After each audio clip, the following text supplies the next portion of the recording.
The AMT.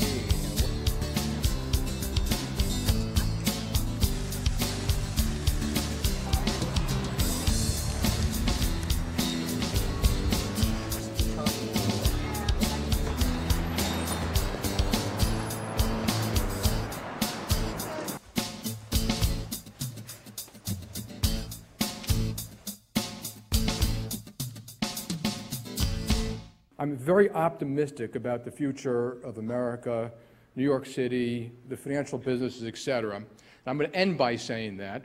And the reason I'm going to begin and end is because in between it doesn't sound so positive.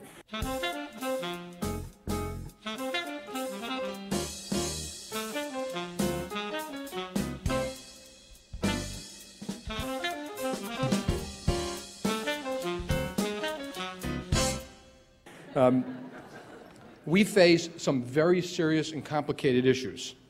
And one of the things which at least I notice these days is that we tend to have these very simplistic blaming solutions, who's to blame and et cetera. And a lot of it's, binary. It's the banks, it's this, it's that, and you don't solve complicated problems unless you have facts and analysis. You see the problem clearly, you get the right people in the room, and you resolve it. So, Albert Einstein said, keep things as simple as possible, no simpler. So I'm not going to oversimplify. I'm going to lay out what I think some of the issues are. I think it's very important that companies acknowledge the legitimate complaints. There are a lot of legitimate complaints out there about banks, compensation, et cetera. So I'm going to try to acknowledge those. And if you're a reporter in the room, listen to all the things I say, not just the one that is a script here. And I also think it's terrible to paint every company, every person with the same brush. I did notice recently that some senators, some congressmen made these statements about they're all idiots and they're all this. And I think it's a mistake. Well, I don't go to Washington and say about all congressmen. I think once you start doing that, you actually bring the conversation to a low and a bad level. And I think it's okay to blame. There's plenty to go around, but really as a way to find a solution, not just to get angry. So, and the last thought on this one is that the strength of companies and countries, if you read history, which I love to do, and I'm going to end a little bit on some of the other issues America faces, is the ability to fix, that's not me, is the ability to fix, reform, and move on. And companies that get stuck and blame and don't do those things never actually get better. This country's had tremendous problems through its history. It was never as good as sometimes people made it out to be. It was never as bad. It's always overcome them and gotten better and stronger and moved on.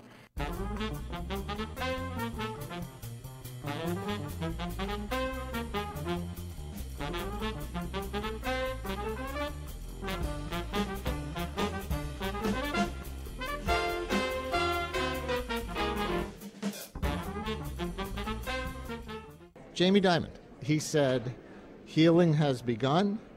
There are indicators. The interbank lending rate indicator, known as LIBOR, shows activity. He had record bond sales last month. Maybe you can translate that into lay terms.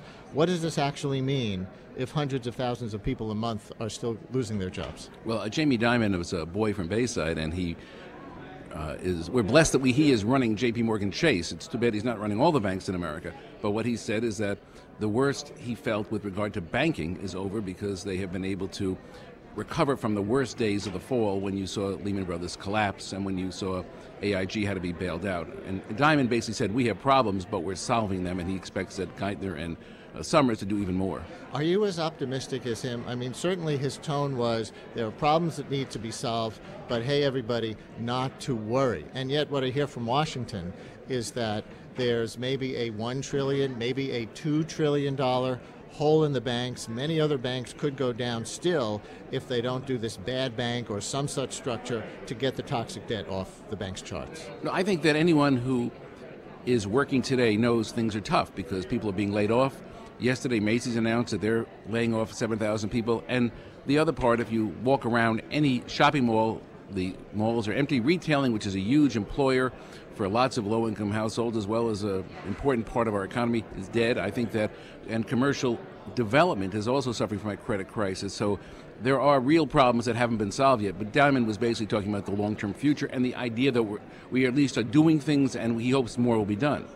I've been reading your recent articles, and you are an optimist. Do you think New York City is well positioned to weather this economic downturn? Tell me more. Well, first of all, New York City is not like other cities. We're much more of a renter than a homeowner city. So although there are foreclosures that are increasing in parts of southeastern Queens and parts of Staten Island, this is a city where more than half the people rent, and so we're not going to see the kind of foreclosures because we didn't have the massive overbuilding we had. There are obviously lots of condominiums on Flatbush Avenue in Brooklyn and parts of Williamsburg which are not going to be bought so quickly because of the credit crisis, but overwhelmingly I think we're now seeing a change in the economic ecology of New York. It's a renter's market and not a seller's market. What makes New York so strong is twofold. One, I think our city is financially strong. It's not like the 1970s when New York really didn't have a good set of books and we didn't have the revenues to pay for it. And the second part is the city today has got enormous amount of resilience. We have other sectors that are growing, so that media and film production. Last year there were over 200 days of film production in New York compared to 69 days in 1969. We had 9% growth here. Higher education is thriving. People want to come to school here.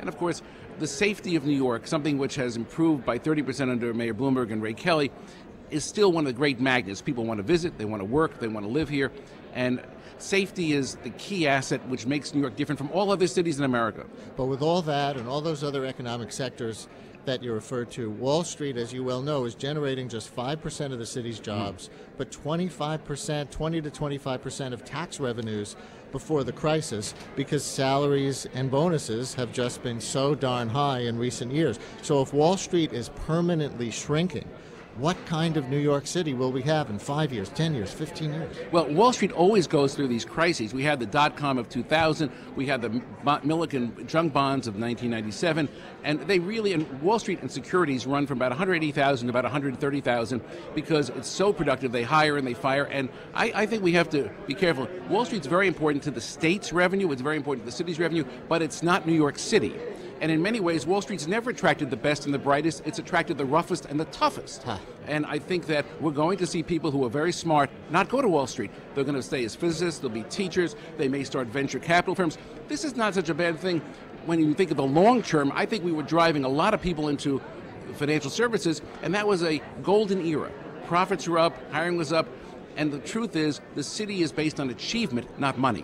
But Jamie Dimon was saying some of that, even though he's the big banker in the city, he was saying it's cyclical. Some of this problem is cyclical. That he said when we hope to play this clip later. He said his daughter called him from college. Did you hear this part of the speech? He was glad to hear that his daughter at college was following the news. And he said, she said, Daddy, what's the fiscal crisis, the financial crisis? And he said the financial crisis is something that comes around every 5 to 7 years. We had one in 2001. We had one in Asia in 1999. But my question is that too simplistic? I think it's a little oversimplistic. Brian, this is more than a financial crisis because we're going to find out the consequences of previous shakeouts in Wall Street were often confined to Wall Street. Now it's affecting everyone. So that kids graduating from college today are going to find out there are no jobs. I don't think we're doing enough to allow them to delay the loan payments that they're going to have to start paying. This is much bigger than Wall Street because, in fact, what we did is we deregulated lending. We created instruments for borrowing and financing activities that had no regulation. We went through a long period, and it started with Fannie Mae, encouraging home ownership without any down payment and without just giving mortgages out. That's been a huge crisis. And then we have, of course, the banks, which went in their own way. Much of this was unregulated. We have to realize that the SEC didn't do its job. Whatever its job was, it didn't do it. Right. But I'm going to press this one more time because I've spoken to so many people who said, the 70s fiscal crisis was bad, but that was just bad management of the city's books, so when things got put together, things could come back. The 80s, we lost 400,000 jobs, but things could come back. This time, it's not coming back because Wall Street will never be what it was before. Do you disagree? Well, I don't think we should look at what Wall Street will be. We have to look at what other sources of growth will be. One important difference between 1970s and now is that New York City lost population in the 70s. We went down by over 500,000 people. Now we're up since 2000. We've gone up by almost 250,000 people. Population is good. Population is good, and people are coming to New York because they see this is a place, even if you're unemployed here, it's a place to get good skills, it's a place to work in part-time. I think that it's very different than other eras. Wall Street is not the problem that we have to just focus on. We have to look at the idea of having other sources of growth. If we just focus on financial services, we're then going to repeat the past. That's why having new industries much more important. Michael Moss from NYU, co-moderator of the Crain's New York Business Future of New York conference taking place here at the Hyatt Hotel. And as I said, now that one of these major panels has ended, you can hear hundreds of people milling about near our booth. We hope they're enjoying their coffee. You wrote that New York will compete effectively in the financial sector against other financial capitals because we will have more regulation. Now, that's the opposite of what I usually hear from business people, which is that with more regulation since the WorldCom and Enron scandals, like the Sarbanes-Oxley law, that financial companies have fled New York, fled the New York Stock Exchange to make London the new financial capital. But you say London is declining rapidly. What do you see? Well, first of all, London is much worse than New York because London depends far more on financial services than New York does. Remember, over 3.5 million people work in New York. Financial services is, as you point out, less than 10%. In London, financial services is a bigger part, and they're moving out of London, going to other places. Second part I want to say, and I think it's very different. I think you're correct. You know, last year, Senator Schumer and others said we have to have less regulation to help New York. Regulation will make New York be a safe haven for money. All the new financial markets around the world, Abu Dhabi, Dubai, Mumbai, are not going to be regulated. People are going to view New York as a place that's safe. We are only going to compete well because we are regulated. Let all the buccaneers go elsewhere. The good money will come here. Safe because we are transparent, and as a result of regulation. Yes. Is transparency the key? Well, I think it's transparency, and I think it's knowing that we're going to have rules about what kind of securities are issued. And I think that one of the reasons why people will come to New York is because we will offer them the kind of regulatory environment that is transparent and one which offers stability. So there are going to be lots of financial markets around the world. New York's comparative edge is that it's safe and it's going to be regulated. And Jamie Dimon, in his speech, and this was very newsworthy to me coming from the head of JP Morgan Chase, said that investment banks like his should be regulated like traditional banks, and that would be good for the country. Exactly. Of course, Jamie Dimon saying this after many of the investment banks have closed down and changed themselves into bank holding companies. Right. But Dimon understood that regulation properly done and they attracts did that, money. They did that after September 15th so that they could get the safety net of the federal government, right. Correct? Yes, exactly. But I guess that brings them into those kinds of regulations. But doesn't recent history show that money does flee to unregulated venues? Because isn't that exactly what happened with these complex securitization of mortgages and everything? People went where it was not transparent. People went where they thought they could be cowboys and make a lot of money, specifically because those sectors were unregulated. I think we're seeing a cultural shift in where people put their money. I think that's the reason why there's been money flowing out of the stock market into guaranteed areas of security. I think there's a genuine change in our culture about what's the willingness that people have for risk. All right, government. Michael Goodwin had an interesting column in the Daily News on Sunday, and he'll be on the show Thursday to talk about it. He suggests the Obama and Bloomberg governments are working at cross purposes, that Obama is cutting middle-class taxes and preparing to hire people with federal jobs programs.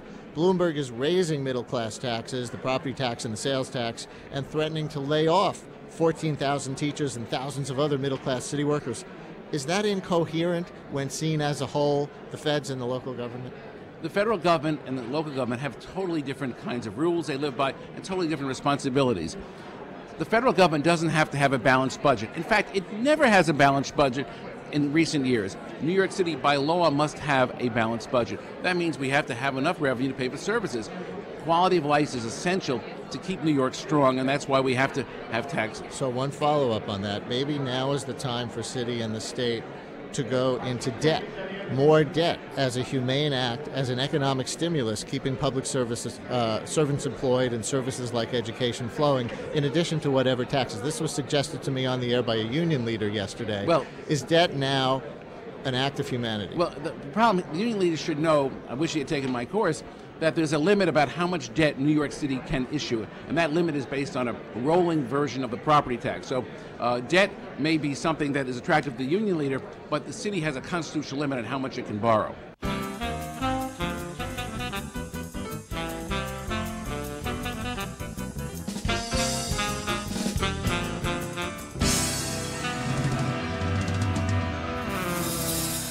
as a public utility with essentially a monopoly, are you immune from the recession or from a shrinking Wall Street?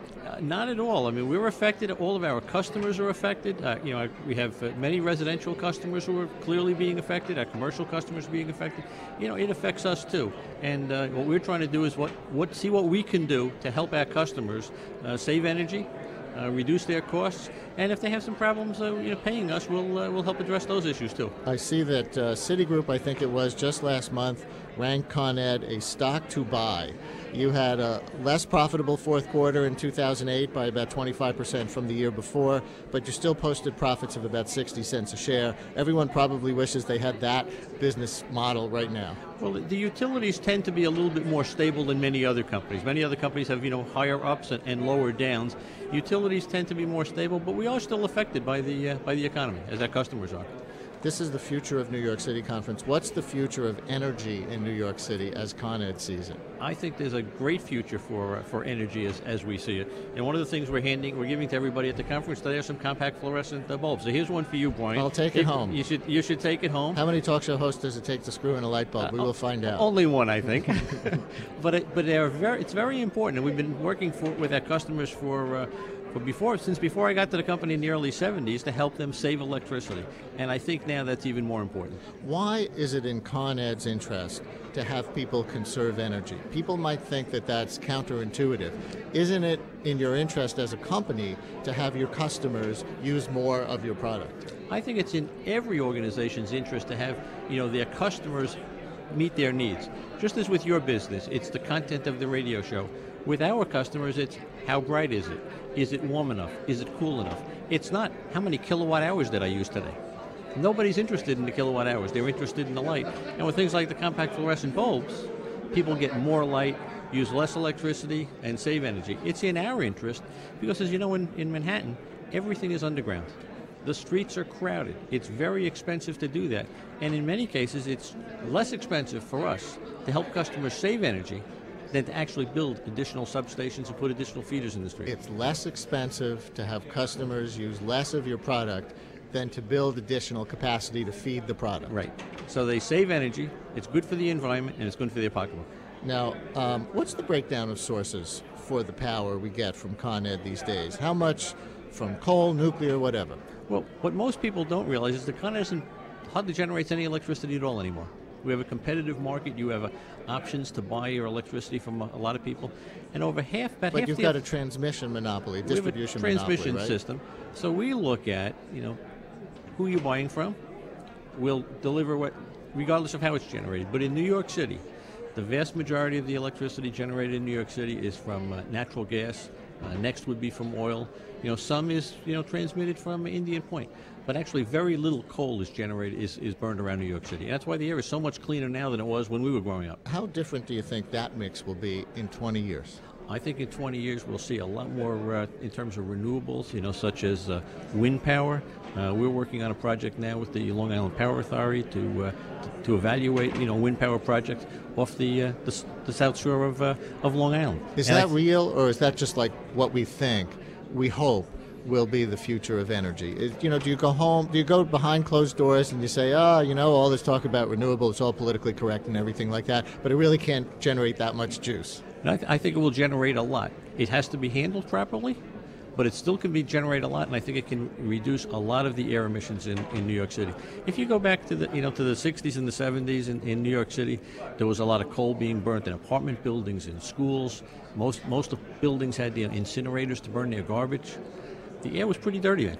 The air is a lot cleaner now, and will be a lot cleaner in the future. We have a comment on our website from a listener who wants to know the future of the 14th Street plant. The 14th Street plant is one of our cleanest plants. We recently refurbished that plant with a very clean facility. It burns virtually exclusively natural gas, which is the cleanest fuel that you can burn right now. And it is our largest supplier of steam to our customers in New York City. When we provide steam to a building, they don't have to have their own boilers that don't get as much focus and attention as our larger, more efficient units. New York now has a net metering law, meaning customers who generate more energy than they can use can sell it back to you. And I read that you now have probably the largest single net metering source in America, Big Sue LLC in Crown Heights. with a 40 kilowatt solar array serving 925 Bergen Street and 1024 Dean Street. You familiar with that? Yes, and I think it's a great idea. If there's a customer that's generating more electricity with solar power, not burning any fuel to use to generate the electricity that they need in their building, if they happen to be generating more, they just feed it back into our system. We distribute it to another customer. We get our electricity from so many sources. This is another great source. And is that unique or a model for something more widespread, what's going on there on Bergen Street, Dean Street? It's very rare, but I think it is a model. And I think New York State was one of the states that was out front in terms of net metering for people who can generate electricity with photovoltaics. How else do you see Con Ed's role in fostering economic recovery for the city right now? I think one of the important things that we do is we continue to invest in our infrastructure. The infrastructure is crucial to providing a reliable energy service to the city, not just during this time of tough economic conditions, but also when the city comes out and we start growing again. I think that's important. I think now is also a time to help people focus a little bit more on energy conservation and energy efficiency in terms of their products. You mentioned at the beginning that one of the ways that you're affected is that so many of your customers are affected, obviously if they're suffering during the recession. Do you have a plan in place to help people who are actually having their trouble paying their energy bills so that they don't get the lights shut off or that it doesn't contribute to getting them kicked out of their homes? We have a number of plans. In some cases, we help them. We'll refer them to many organizations that will help them pay. The federal government dramatically increased the HEAP grants, which are Home Energy Assistance Plan grants this year. We also have agreements that we have with customers where they pay off their old bills over time. Those were up dramatically this year, but we want to work with customers so that they can pay their bill and meet their needs and not have their electricity or gas turned off. What else do you want people to know this morning? I think that what we'd like people to do is, I've given you a bulb. I'd like people to go out and look at that. Go to our website. We're also giving people 10 tips to help you save, to go green and save on your energy. I think it's important that people take a look at what information we have, get this information out, look at how they can save electricity. It's good for their bottom line. It's good for the environment. I'm going to take this 75 watt equivalent UB20 ESB energy saving bulb with the ConEd.com and Energy New York logos on it and twist it into my favorite lamp tonight. Thank you, Kevin. Thank you. Kevin Burke, CEO of Con Edison.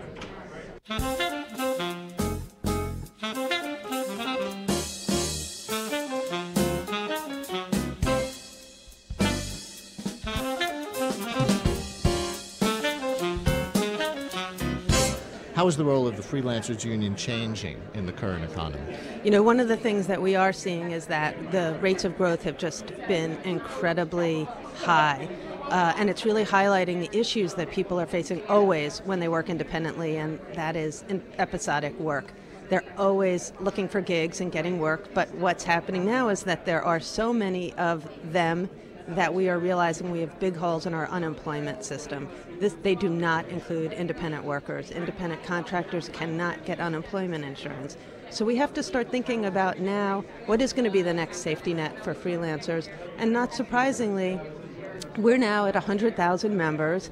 We're the fourth largest union in New York State, and we're ready to start working with elected officials to start building the next safety net. And I'll tell you that we get calls all the time from freelancers. First of all, we have a lot of freelance listeners at this time of day. And second of all, a lot of them are constantly frustrated, and people keep calling us.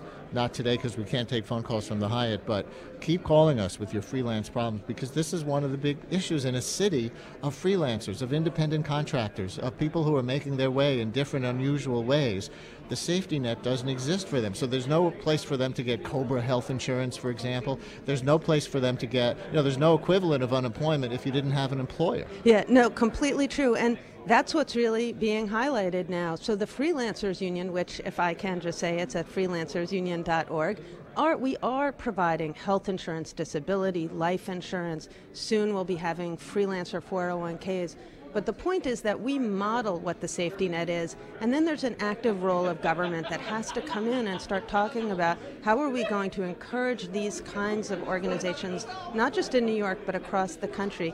And interestingly, New York actually leads the way in terms of support for freelancers through our health insurance, but also elected officials are starting to get it. Almost every candidate that's running for mayor has come out saying that the unincorporated business tax is unfair for freelancers. They're starting to recognize these things.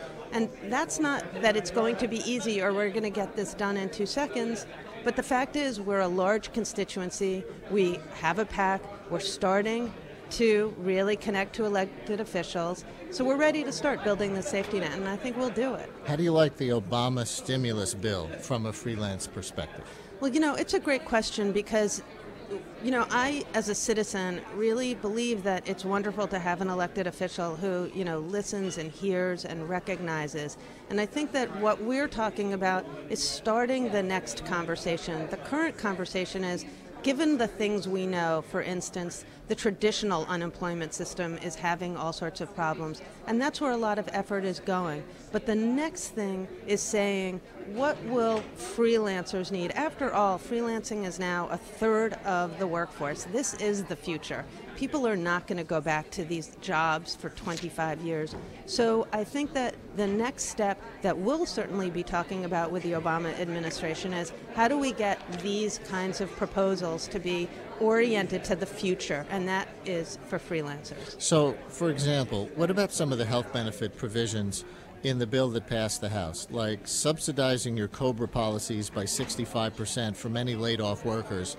I realize that doesn't apply to freelancers until they become freelancers by Although being laid off. Although we provide COBRA as well, but it just sort of makes sense because it's people's. We actually have the model of portability. Actually your health insurance plan. Because it stays with the individual as the person goes from job to job. Many in D.C. are looking at the Freelancers Union as a national model. Just if you think about it, the benefits stay with the individual goes from job to job and project to project. But what we really need is a national financing system that every American should be able to get a level of health insurance because we're citizens and humans, and that then you could start imagining how we could start building upon that. So yes, in the stimulus bill, I should probably let you ask that question, but hey, listen, I'm a multitasker. I'll do your job and mine. You tell me what you have to say.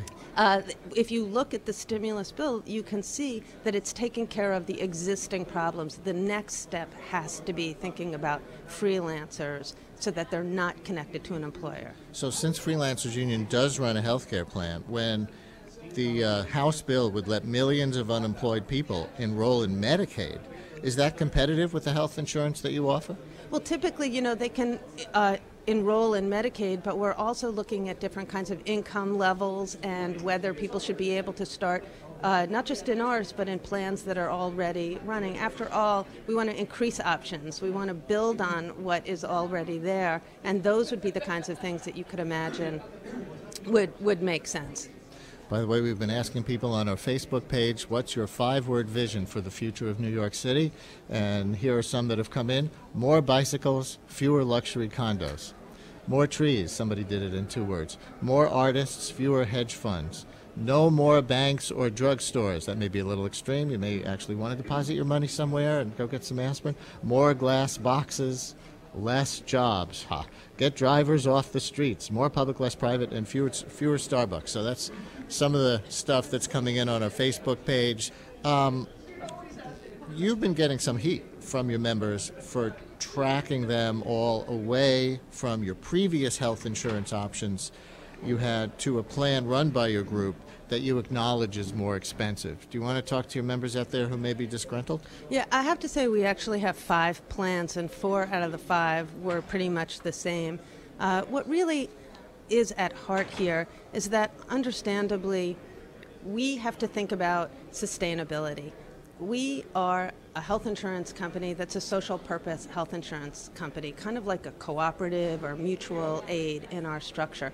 And that means that we have to be thinking about how can we take care of the current generation, future generations. And in our top plan, we had the rates that a normal insurance company would have just cut it right out, leaving people with no options. But we had to trim it and figure out ways that still left people in a difficult position.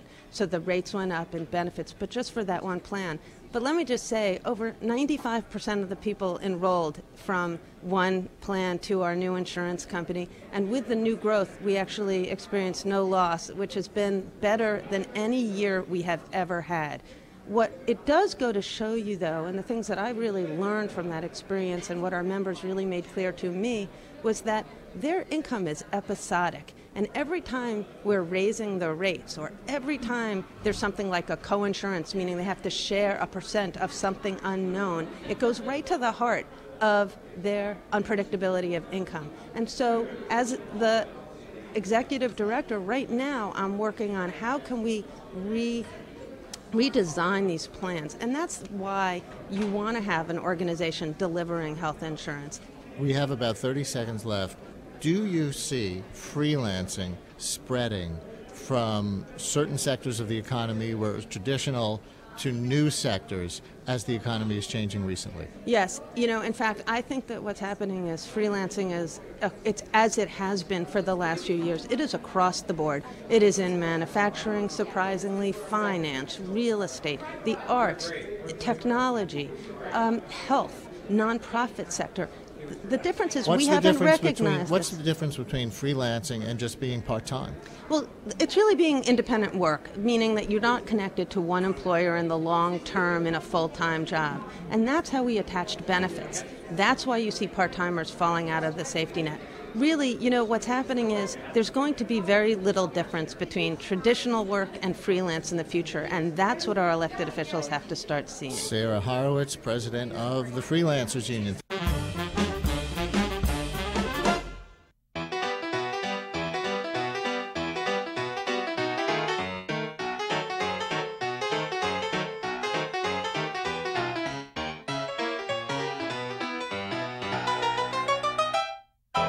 Ma, guess what? I went back to college. No, I didn't quit my job. I'm finishing my degree with a CUNY Online Bachelor's in Business. I interact online with real City University of New York faculty on a schedule that fits my busy life. Ma, you should look who's teaching at CUNY. And it all leads to a high-quality Bachelor of Science degree in business. I can attend class anywhere, anytime.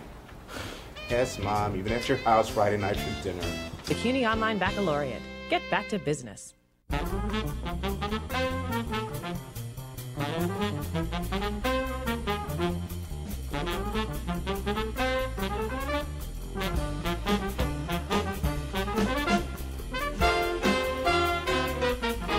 A year ago on our show, we talked about how as the housing crisis was spreading and the stock market was beginning to melt, New York City tech companies were doing fairly well, with established companies like Google doing well alongside these upstarts and startups. What's the state of Silicon Alley today? Well, everything is doing badly in the economy in the last 3 months, and so the internet is impacted in the same way. But more fundamentally, I look at it over the last 12 years, and actually I think tech in New York is one of the big success stories.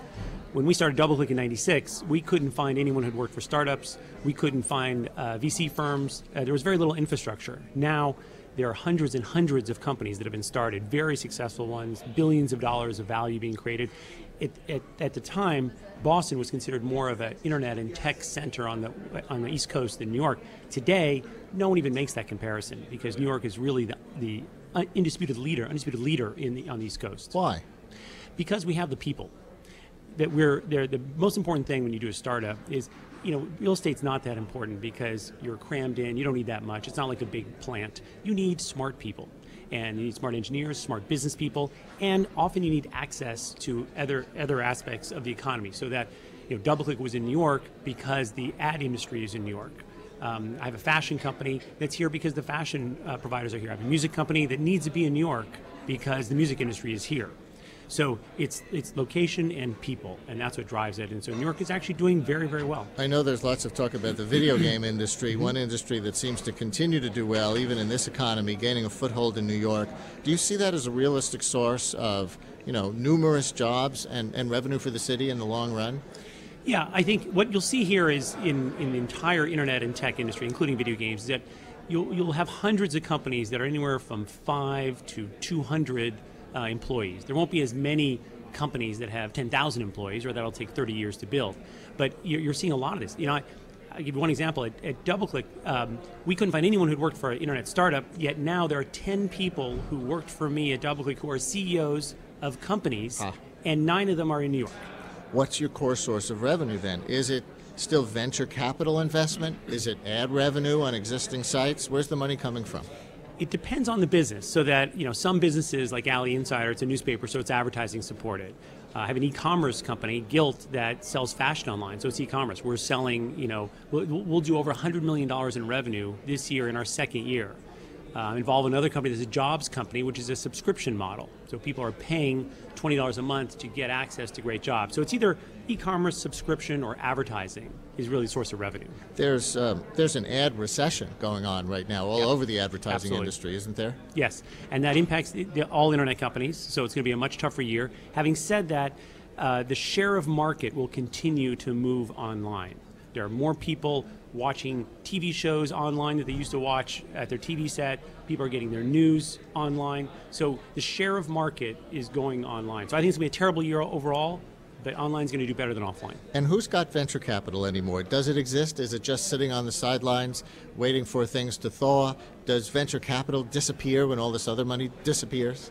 So there's a difference. I find that later stage venture capital is much tighter right now. People are concerned, are you profitable yet? They're not willing to put that remaining $5 or $10 million in. They're just nervous. Early stage venture capital actually hasn't changed that much, because think about it. If you are investing in a startup right now with 2 people, you're not expecting them to have real revenues, real profits for probably 3 years, could be 5 years. So the economic downturn isn't necessarily a problem for you as a VC. And in fact, one of the uncommon economic indicators that we've gotten in that new project was somebody posting that he's got a blogosphere project, and he was proud and happy that he got venture capital just recently, right into the teeth of this. You're telling me maybe that's actually not so uncommon. Absolutely. I've raised 2 rounds in the last 3 months of venture capital. So it's harder, but it's absolutely doable. Where's the venture capital going? What are they interested in right now? So I see in my space, and it's less a fundamental trend than it is they're looking for great situations. So, I think outside of my sector, green tech is still getting a lot of money. There are lots of areas outside, but within my area, which is more internet media, there are pockets. The job sector, online education. In a recession, more people are going to be trying to find a job or nervous about the current job. They're going to be trying to get extra education, get back some nursing classes or a nighttime MBA, and they're trying to buy clothing at a discount. So things that take advantage of a downturn are doing great. I've read about talk in Silicon Valley in California among venture capitalists there that the focus in the Obama stimulus bill on traditional infrastructure and the so-called shovel-ready programs distracts from free market innovation on the part of high-tech companies. Do you see that as an issue? Well, I think you have to add into that there is about $20 billion in the Obama stimulus bill that's dedicated to health records online, which is essentially an online project with lots of different vendors that it has to still be defined. There's also billions and billions of dollars being devoted to infrastructure to increase broadband, and that's very positive for the internet long term as well. So I think it's a big stimulus bill, and there's a lot of money in different categories, but I actually think high tech is getting plenty of money. Did you see that front page article in the Times today questioning the stimulus spending for rural broadband infrastructure, saying they're not sure at all whether people are going to use it because we don't know how the customers would use the product? Are you that skeptical? Not at all. I think if there's anything we've seen in the last 12 years is that when consumers get more bandwidth, they use it. How many people have you run into just on a personal basis say, yeah, I've just stopped using the internet, it's not very interesting. It just doesn't happen. People now watch TV shows, they do more and more things every day with more bandwidth. There's an insatiable demand.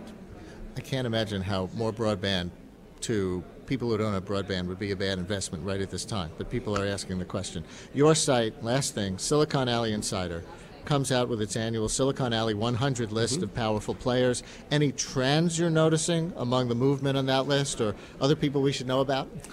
Well, we've only done it for 2 years so far, so It's too hard to see a big trend there. But look, we're seeing more and more established VC firms that are in New York City. You know, it used to be, even 5 years ago, it was hard to raise money in New York. There were some firms, but most of them were in Boston. I'll tell you one fundamental trend now that we had to discuss for this list is that a lot of the VC firms in Boston are now putting people in New York because they're seeing more deals here. I'm working with one VC based in Boston. He has 6 of his 7 deals in New York City. That's where the action is, and that's great for New York.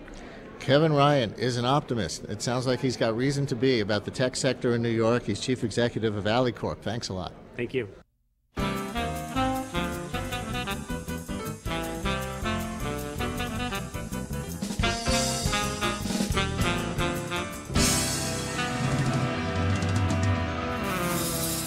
You've been a strong advocate for travel as a way to repair the U.S.'s damaged international reputation.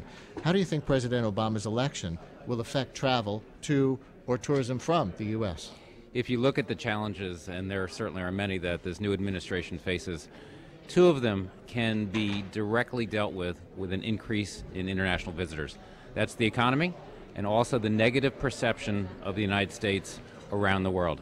From an economic standpoint, you bring more people into our country, they spend the dollars that are badly needed, and they create jobs. When I was chairman of WNYC and Company, which a job that I held for 6 years. That was the Tourism Promotion Board of the city government. Right. And last year we set a record, 2008, we had 47 million people visit our city. One statistic, of the 47 million people, only 18% were from international destinations, but they were responsible for 47% of the money that was spent. The international traveler stays longer and they spend more money.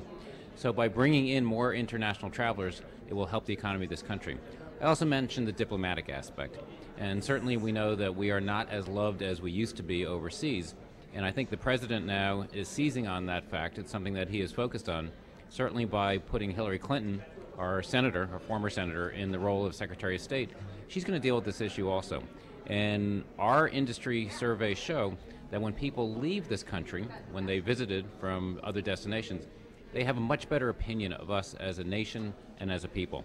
So we think that travel and tourism can play a big role in some of the challenges we face as a country. Mayor Bloomberg also wants to spend more money marketing the city as a tourist destination, but how much harder is the job of attracting visitors to the city going to be, at least in the near term, given that the euro and other international currencies are actually falling versus the dollar?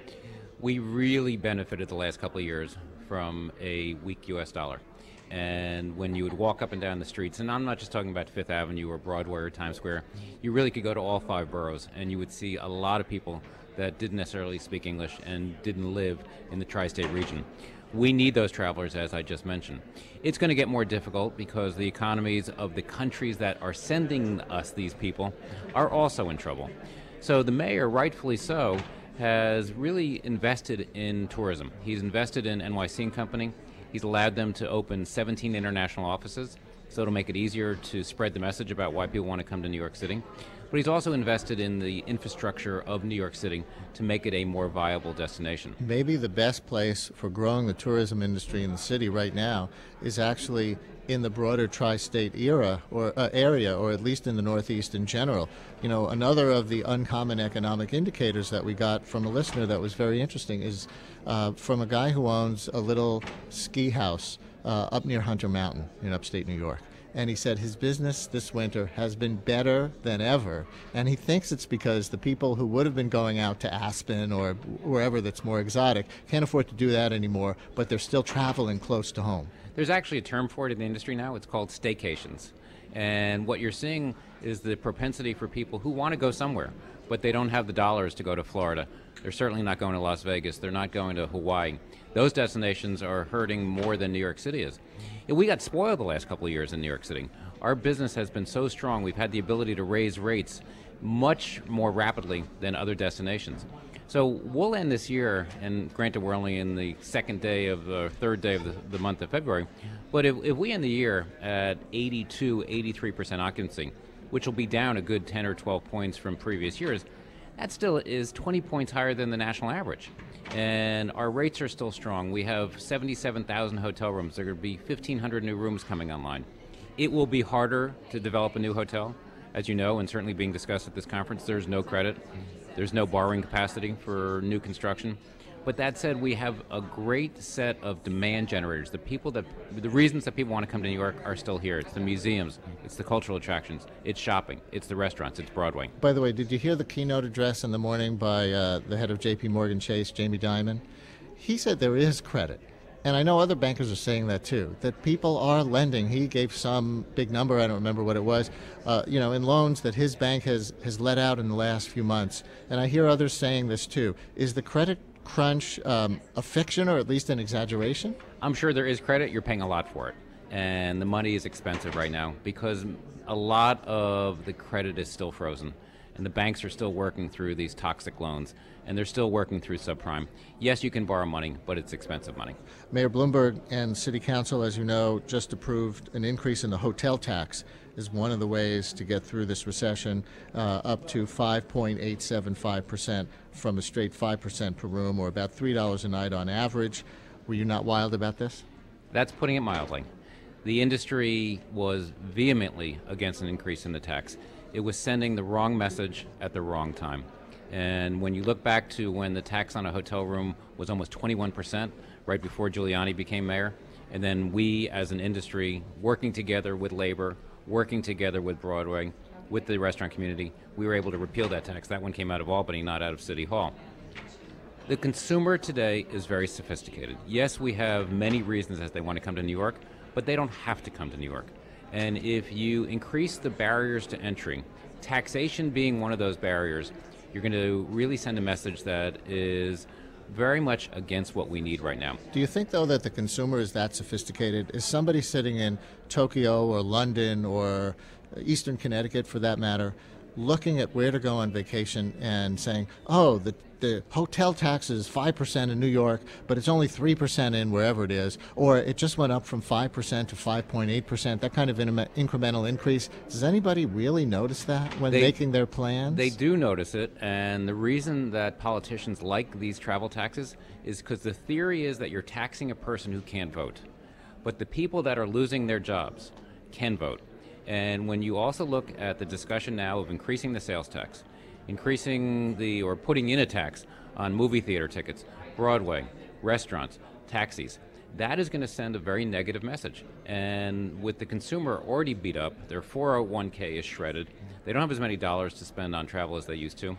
Any reason that they can put off a trip, they're going to do it. And we feel that the taxation issue is one that they do focus on. You've been very vocal in your support of an expanded Javits Center. And of course, that whole West Side Stadium development that the mayor wanted didn't get approved. In our last 30 seconds, is Javits poised for future growth as a convention and tourism destination? Unfortunately, I think we've missed the moment. And with the credit crunch that the state is facing, that the city is facing, the dollars are there. Part of the hotel tax is now going to renovate the building, so the private sector has committed their piece of the equity. But right now, I don't think there's any momentum or any will to go beyond just renovation and make the building what it used to be, clean, fix the ceiling that leaks, and make sure the heat works. Jonathan Tisch is chairman of the Lowe's Corporation, and he is the author of Chocolates on the Pillow Aren't Enough, Reinventing the Customer Experience. Great to have you on the show. Thank you very much. Thanks so much.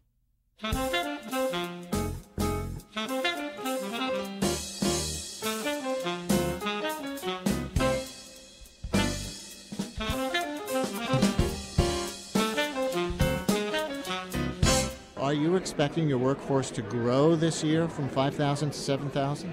That's over a 2-year projection. Okay. But what's extraordinary, I mean, if you look in the last quarter, for instance, we have over 240 businesses. 70% of them have less than 5,000 square feet. Throughout the yard, we've only had one tenant go out of business in the last quarter for less than 3,000 square feet. And we had 5 other tenants lined up to take that space. We've had 150 inquiries for spaces of less than 5,000 square feet in the last year. So small business is a backbone of the city's economy and generally helps the city get out of recessions. And we can really be a model for where small business can grow during this difficult period. And I read that 70% of your tenants employ 5 or fewer employees, and half of all employees live in Brooklyn. this kind of niche manufacturing, and there was an article in the Times that some of our listeners may have seen about the success of niche manufacturing in New York in this economy. This niche manufacturing has risen almost 20% since 2001 and tend to produce goods that tend to have local clients. Give me an idea of who's producing what at the Brooklyn Navy Yard. Sure. Well, let me talk more broadly about the sectors we've really targeted. In addition to chopping up our upper floor industrial space into small units, the targets are those industrial manufacturing centers that support important industries in terms of diversifying the city's economy. So, for example, arts and culture. One of our growing tenants is Surround Art, that treats and restores fine arts. Entertainment and media. Steiner Studios is the biggest one that everybody's heard about, and that's doubling in size. We have scores of smaller players. E-commerce fulfillment. B&H Photo is our biggest, and they're building a 600,000 square foot, 6-story industrial building, the largest built in decades. 70% of their business is online. One of Kevin Ryan's businesses, the founder of DoubleClick, Gilt.com, that does high-end clothing fulfillment in a sort of eBay model, has doubled in size. And then I'd say the other sector that's really important for us as we grow is green manufacturing. You've heard the presidential candidates talk about that for 2 years now. There's millions of new jobs that are going to come down the pike. It's mostly aspirational, and I hope it does come in terms of wind and solar. But what's unique about the Navy Yard is we have a cluster already of mom-and-pop green manufacturers. Like what? Like Ice Stone, that takes recycled glass, mixes it with cement, buffs it down for high-end countertops. They've been growing exponentially. Dugal Visual Solutions, that for years has done advertising for Abercrombie & Fitch and Calvin Klein. They're now making a major push into photovoltaics. We are in the process of procuring 100 wind solar street lamps from them. So in terms of our investment in the basic infrastructure, we've made a big commitment to greening the yard so that we become the destination of choice for these green manufacturers. And are you just a niche in the scheme of things, or do you see somehow small manufacturers, because we know large manufacturers basically left the city in the 1970s, never to return. That's right. Is small manufacturing a growth sector? For that matter, is small business more important to the future of New York than big business compared to in the past? Well, you're right. The days of the smokestacks are gone, and we do have these small niche manufacturers. And I think what's going on at the Navy Yard can be a model throughout the city and really throughout the country in dense urban areas where end users will pay a premium to be near their clients, near transportation networks, near high-quality local employees, near intellectual capital. So a lot of our manufacturers are very high-end, design-driven, where the actual manufacturing is going on there. A good example there is Crain Associates, with some young computer engineers that are designing high-end Kevlar vests and body armor for the Army Special Forces. The prototype manufacturing, we have 60 people working on these these bulletproof vests and other body armor. And I gather there's some public-private partnership here, because the city of New York still owns the yards, and you manage the area through a nonprofit. That's right. And with rents between $10 and $20 a square foot, that sounds like it's maybe subsidized by the city or state? Yeah, I mean, look, industrial is always going to be the bottom feeder of the real estate market, and I think the model that we've established, where we are not-for-profit but we run like a business managing city-owned land for the city, is a model that people should look at, because we can afford to provide those rents. It's city-owned land, so there's no real estate taxes. The Bloomberg administration has been very good at setting up industrial business zones. They provide other incentives. They've also have made basic infrastructure investments. You mentioned the Navy Yard going back to 1801. Much of our infrastructure goes back to the Civil War. So we're in the process of $200 million of infrastructure upgrades that have leveraged $250 million of private investment, and that's just the beginning. You mentioned our growth over the next couple of years. We still have 20 acres of space that we're going to put out on the market later this year, and that's not even accounted in those Is numbers. the credit crunch making it harder for you? It's a challenge. The first building we put up was self-financed for $25 million. It's the nation's first multi-story, multi-tenanted green building with building-mounted wind turbines. We're very proud of it. It would be hard for us to go out and self-finance another one right now, but we're looking for our clients that are growing rapidly, like B&H, like Dugal, like Ice Stone, who can access the capital markets maybe more efficiently and more quickly than we can to lead the growth. All right, some good news in the midst of a lot of bad news these days in New York, and a sign of things to come, I have a feeling, in New York City's economy. Andrew Kimball, President and Chief Executive Officer of the Brooklyn Navy Yard Development Corporation, where niche manufacturing is flourishing in New York City. Thank you for stopping by. Thanks, Brian.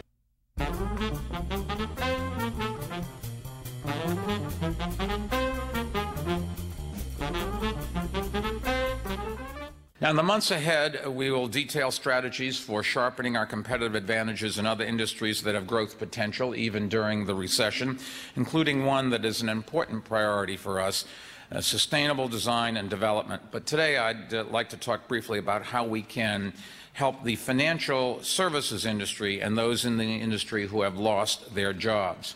First, let me say, but we are absolutely committed to keeping New York City the world's largest and strongest center of global finance.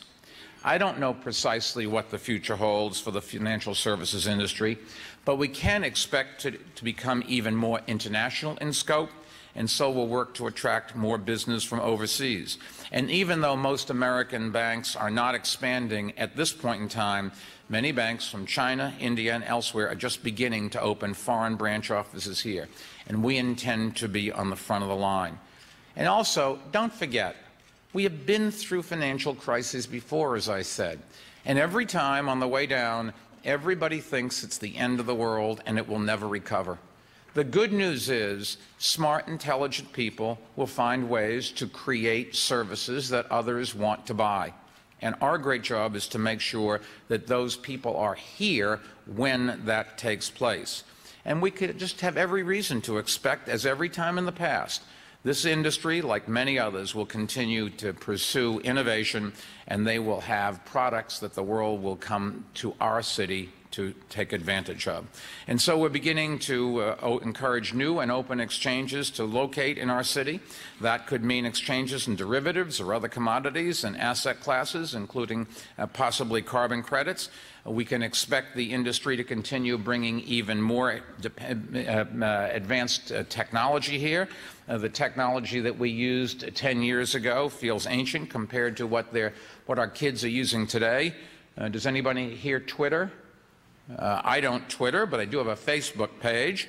And 10 years from now, Twittering will be so old-fashioned, they'll look back on us and as a joke. That's about the time we'll learn how to do it, probably. Our challenge is to foster the entrepreneurship that so often leads to innovation, technology, and otherwise. The silver lining in the Wall Street layoffs, if there is one, is that highly educated, highly skilled people are losing highly paid jobs, and many of them will strike out on their own. That sounds familiar to me. If you look at my college transcript, I don't think I qualify for the highly educated part. But being unemployed in this city is not the worst thing in the world. It does have opportunity, and one of the things that we as a city have to make sure is that we give people that opportunity to the extent we can, that we help them in training, help them in knowing where the jobs are. We want to help them get innovative ideas off the ground, help laid-off workers get back to work. And to do that, we're going to partner with real estate leaders and universities to create incubator space for startups. We'll also offer entrepreneur boot camps to help those who have never owned a business. We'll use $3 million of city dollars to leverage up a $10 million new angel capital fund. Right now, total private sector angel investing in New York City is only $40 million, even though the demand for it is huge. And we think we can increase the pot by 25%, which will help another 200 entrepreneurs take the next step. Remember, job creation is something that's easy to talk about, but you have to create the kind of jobs that your workforce is capable of doing. And that is probably not using a backhoe. The people getting laid off in the city come out of offices and stores and restaurants. And so we have to find jobs that they can take, and that's going to come from small businesses, not big businesses. And I think that this whole country has to understand, certainly in New York City, 50% of the people are employed by small businesses. If we're going to really create jobs rather than just spend money, we have to focus on the small businesses equally with the large ones. And I'm pleased to announce today that as part of our efforts to help all New Yorkers connect to job opportunities, we've now launched a new website developed with the Partnership for the City of New York called CareerLink, and it's designed to help recently laid off entry and mid-level financial service professionals write the next chapters in their lives.